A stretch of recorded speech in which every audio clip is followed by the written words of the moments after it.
Wiesz, to nie jest śmieszne, nie? Bo ci ludzie są w stanie zapłacić za coś takiego. Tak bardzo im tego brakuje. Człowiek dzieli się na ciało, intelekt oraz ducha. W systemie, w którym ja się uczyłem, niekoniecznie postrzegam to jako taoizm. I chciałam ciebie zapytać, dlaczego jedno pokrojenie jest właściwe, a drugie nie? Nie, to jest nadinterpretacja.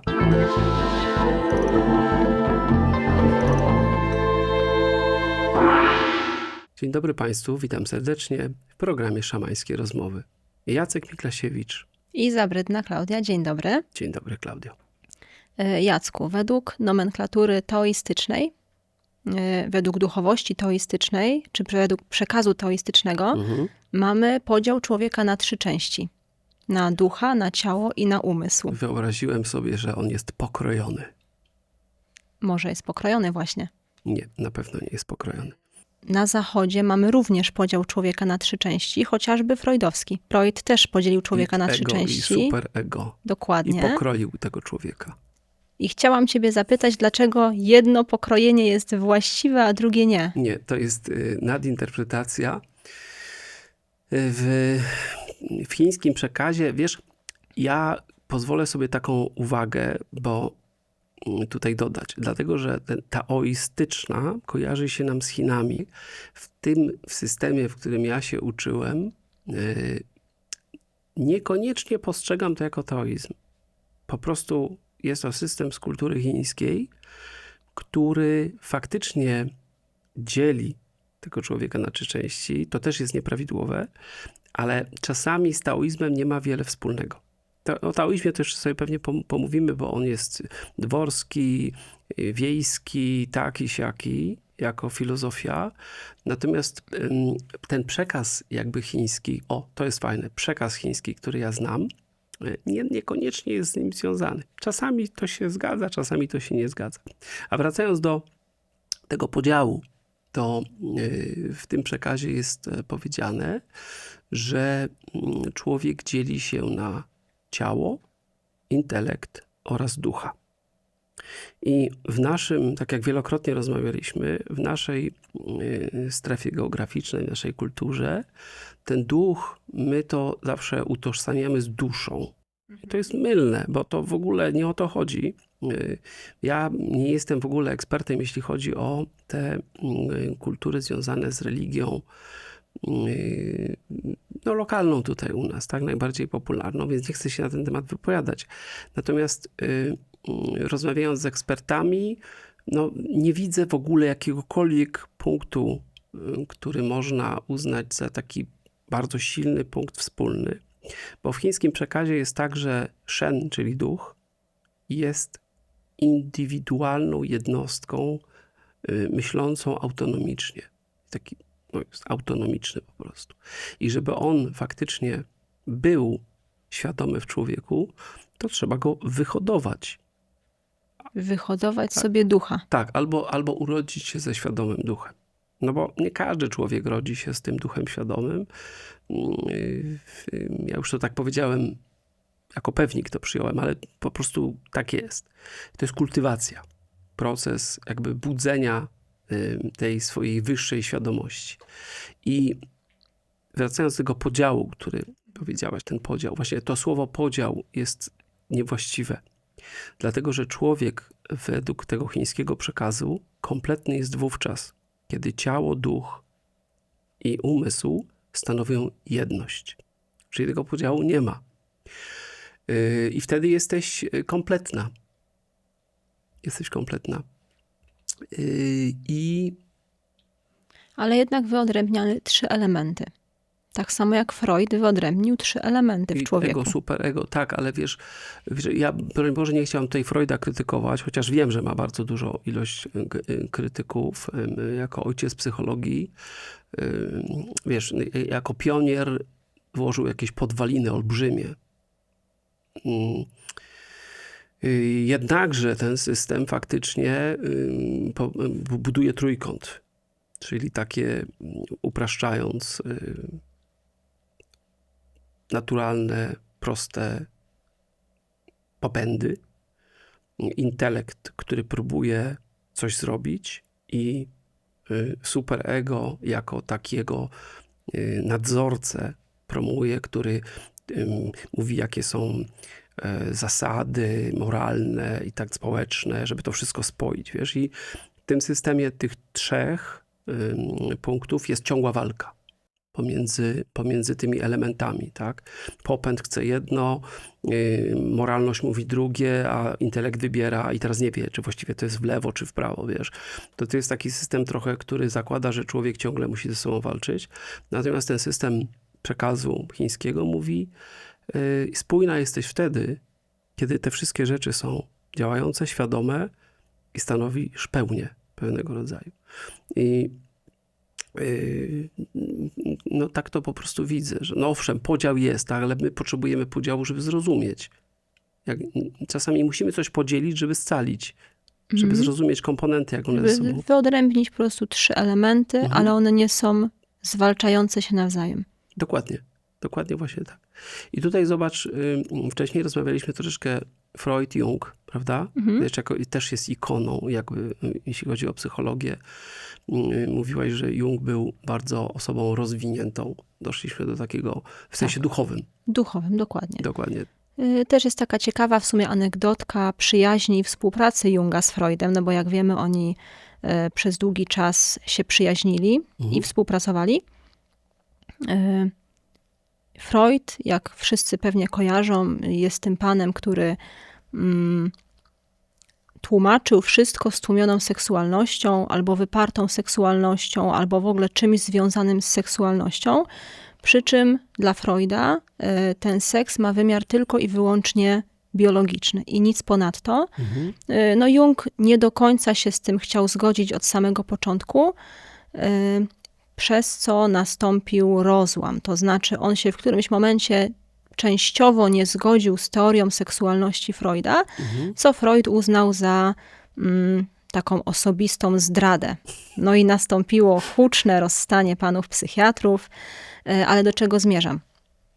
Jung już po wielu latach opisał to, co on widział we Freudzie w taki dość ciekawy sposób, wydaje mi się. W autobiografii, tak? W swojej autobiografii, którą pisał mając 83 bodajże lata, więc to już pod koniec życia tak naprawdę.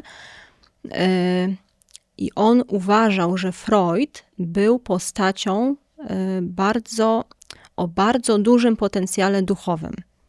Ale jednocześnie był człowiekiem, który bardzo się obawiał utraty swojego autorytetu, utraty swojej powagi jako psychiatry.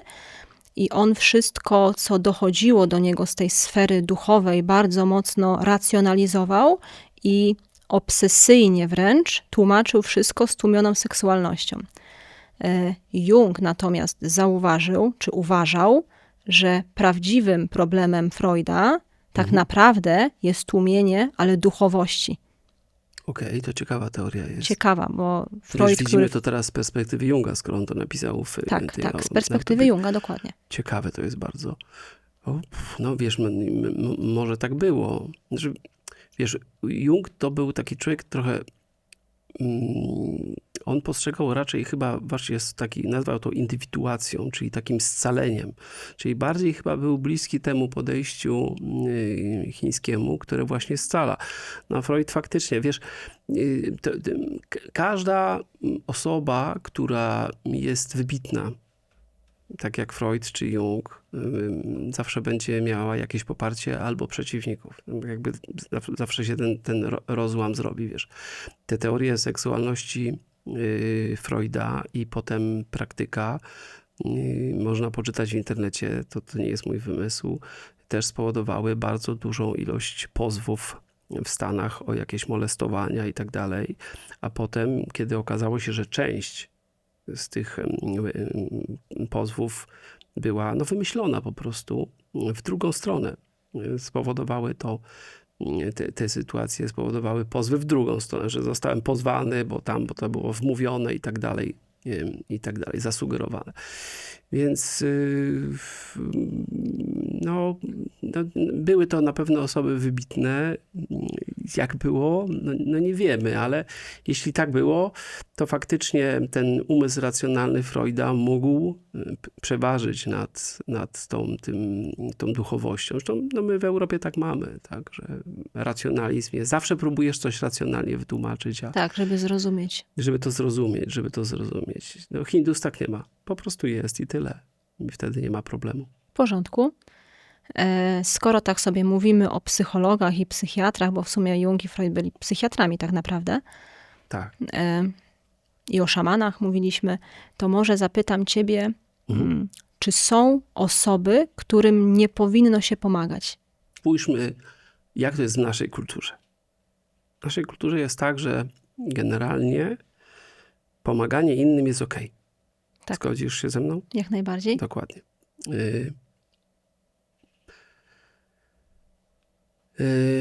No to pomagamy. No i teraz powstaje pytanie, to dlaczego tym ludziom pomaga?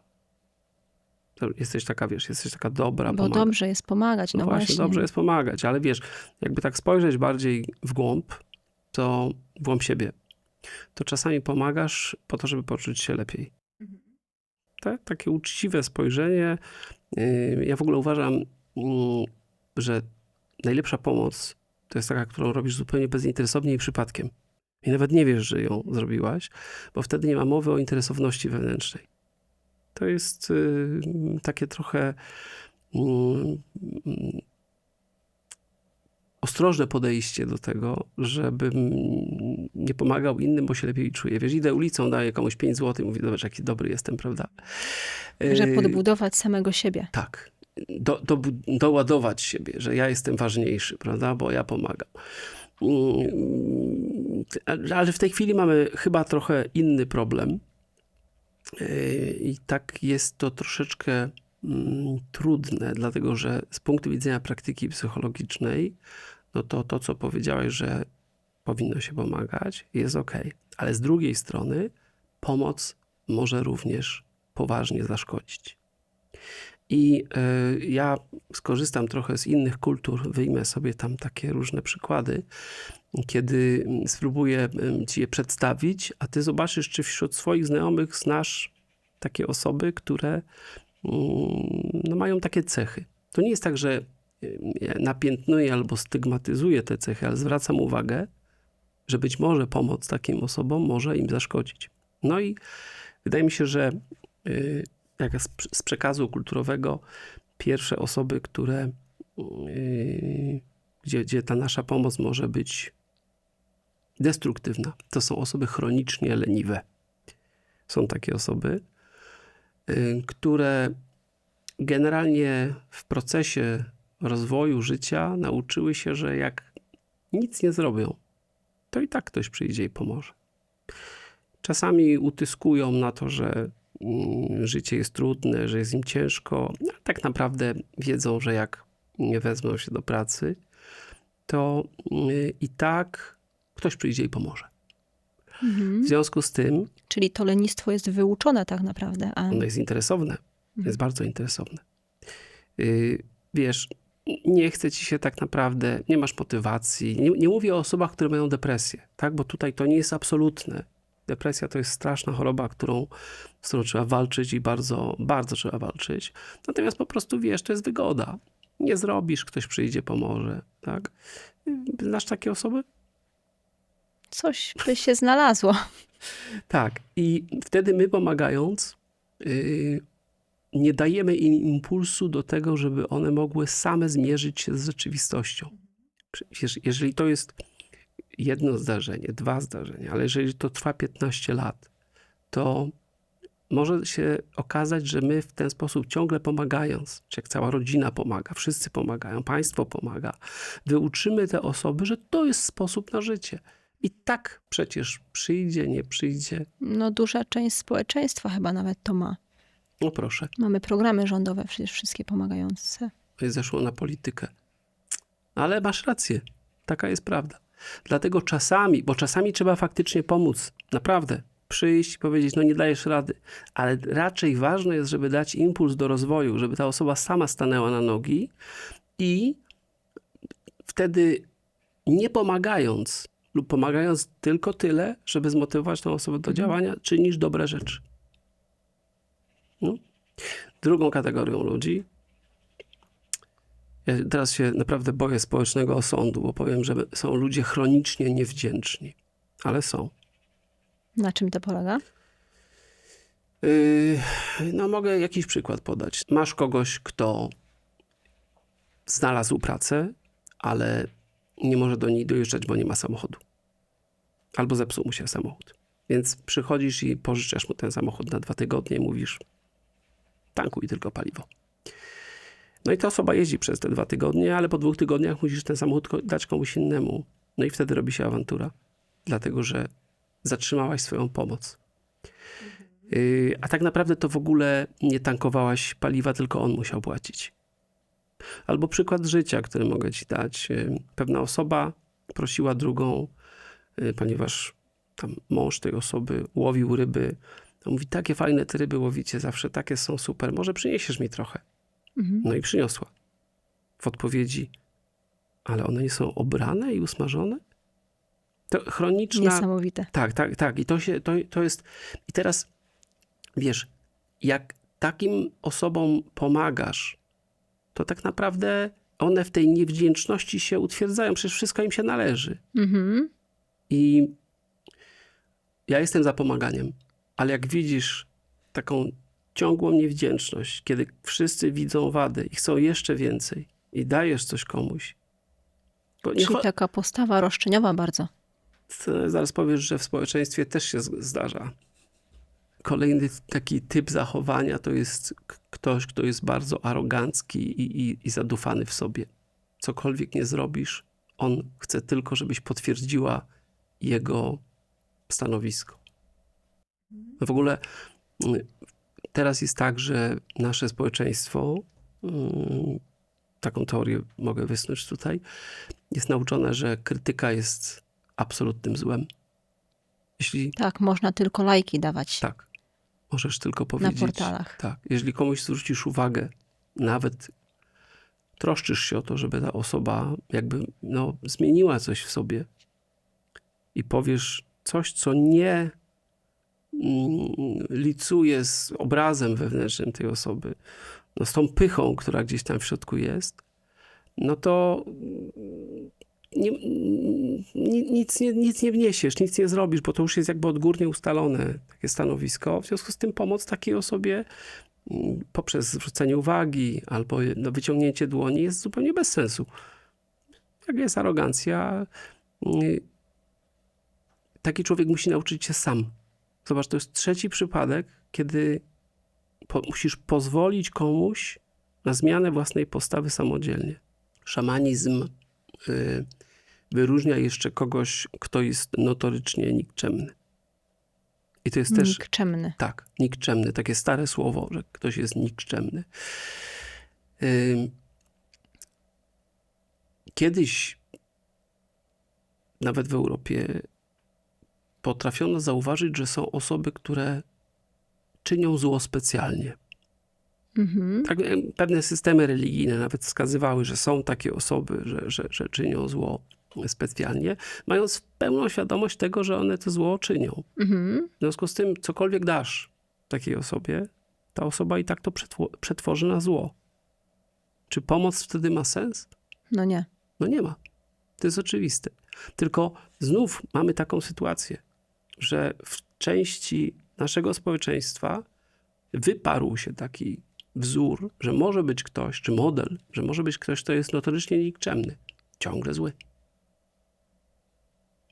Wiesz, to są trudne tematy, bo zobacz, jakby trochę oceniamy tutaj ludzi, czyli właściwie ja wypowiadam się oceniając, co prawda biorę to z innych tam kultur, ale pokazuję, są ludzie tacy, są ludzie tacy, są ludzie tacy.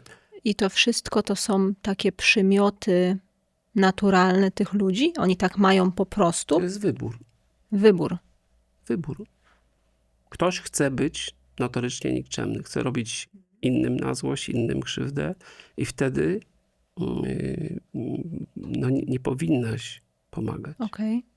Tak? Zrozumiałe. Szamani mówią jeszcze o takim typie człowieka, który jest nieuleczalnie głupi. Ja nie lubię tego sformułowania, bo nie oddaje istoty rzeczy, ale bardziej chodzi o to, że taka osoba nie uczy się na swoich błędach. Czyli ty dajesz jakieś rozwiązanie, życie daje rozwiązanie, ale i tak za każdym razem wędruje w to samo miejsce, by w taki sam sposób się poparzyć, sparzyć. To też jest taki model. Tak? Cokolwiek nie zrobisz, to osoba i tak wróci. Wytłumaczysz, ona powie, że tak, odwróci się i będzie robić identycznie jak przed chwilą. Możesz próbować parę razy pomóc, ale potem musisz zaprzestać, bo to nic nie daje. Czyli uparcie nie chce nic zmienić tak naprawdę. No. Dzisiaj odcinek taki trochę smutny. Mówimy o przywarach ludzkich, gdzie pewnie... Trochę się zamyśliłam aż. Tak. Gdzie pewnie my też mamy takie przywary, tylko jakby teraz może je pokazujemy. Kolejna rzecz to osoba, która jest mistrzem manipulacji. Też mówią szamani, że nie wolno takim osobom pomagać. Wiesz, a mistrz manipulacji jest osobą, niektórzy to mają w sobie, umieją, niektórzy, wiesz, czytają książki o tym, jak manipulować innymi, a niektórzy się z tym urodzili. Tak, są takie książki, nawet ostatnio znalazłem.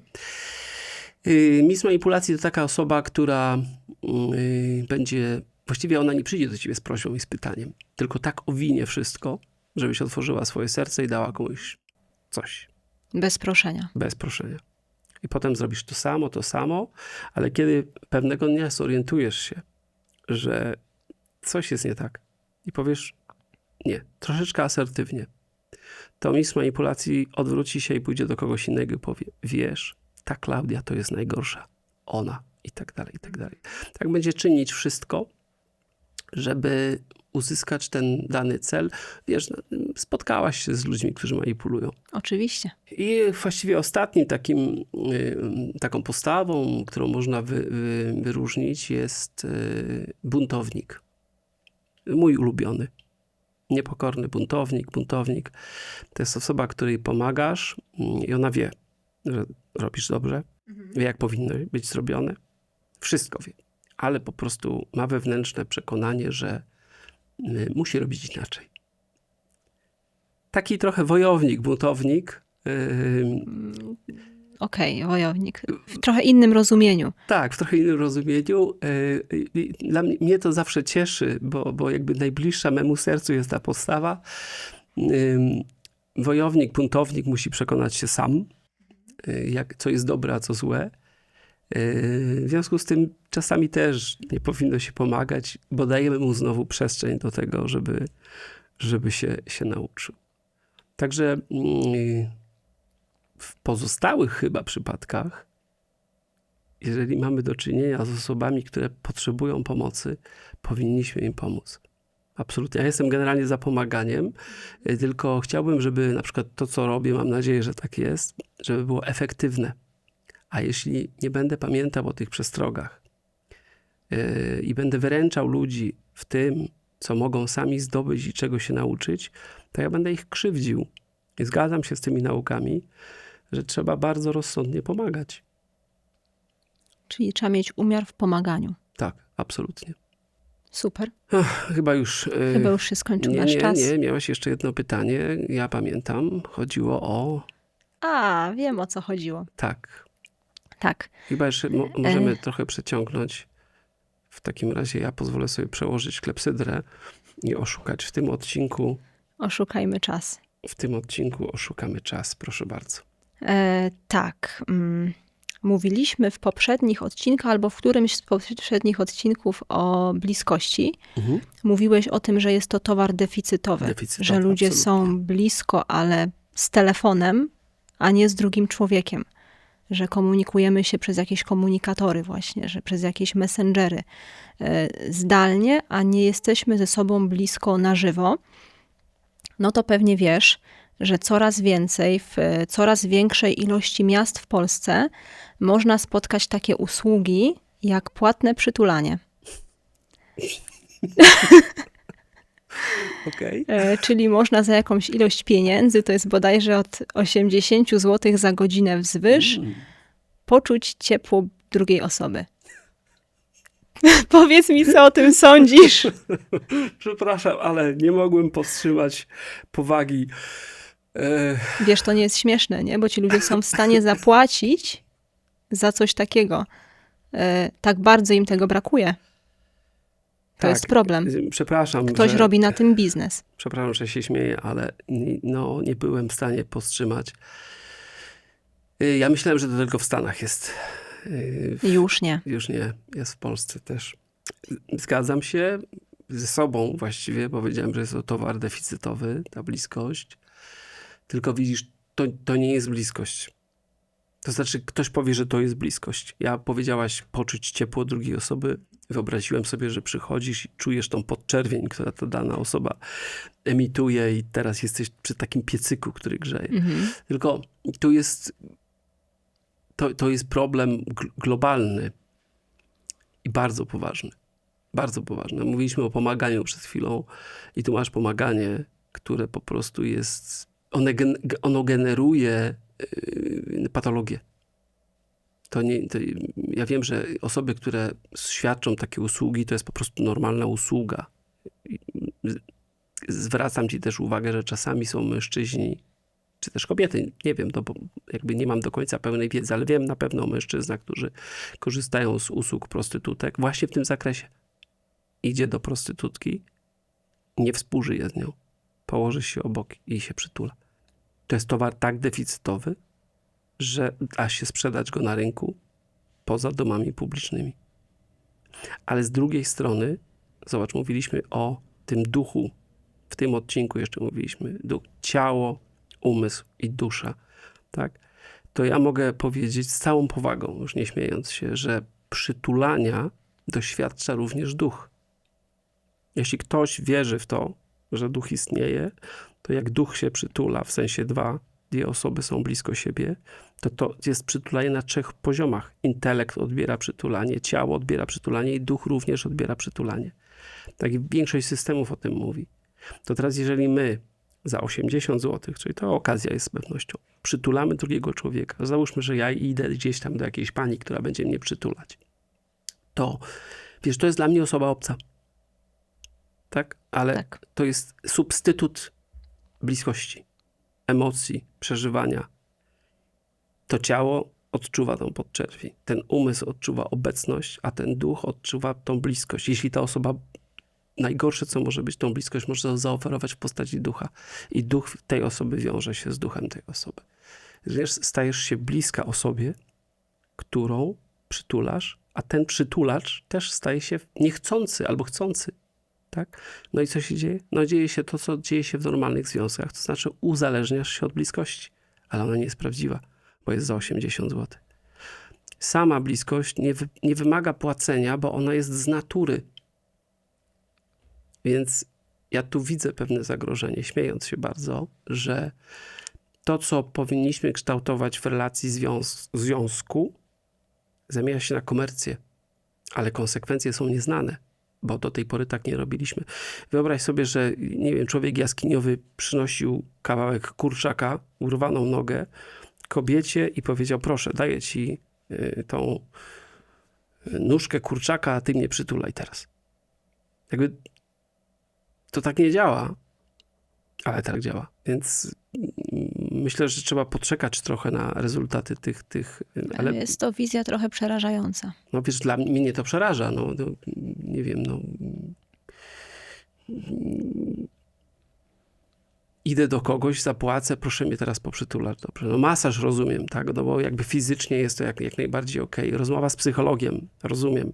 Ale ten aspekt duchowy, który jest dostępny za 80 zł, to jest przerażające. Przepraszam. Jest to przerażające. Powinno kosztować 800. I tym akcentem chyba musimy zakończyć. Myślę, że tak. Dziękuję Państwu serdecznie. Dziękujemy, do zobaczenia. 800 zł? Całkiem nieźle. 80 lepiej. Dzięki.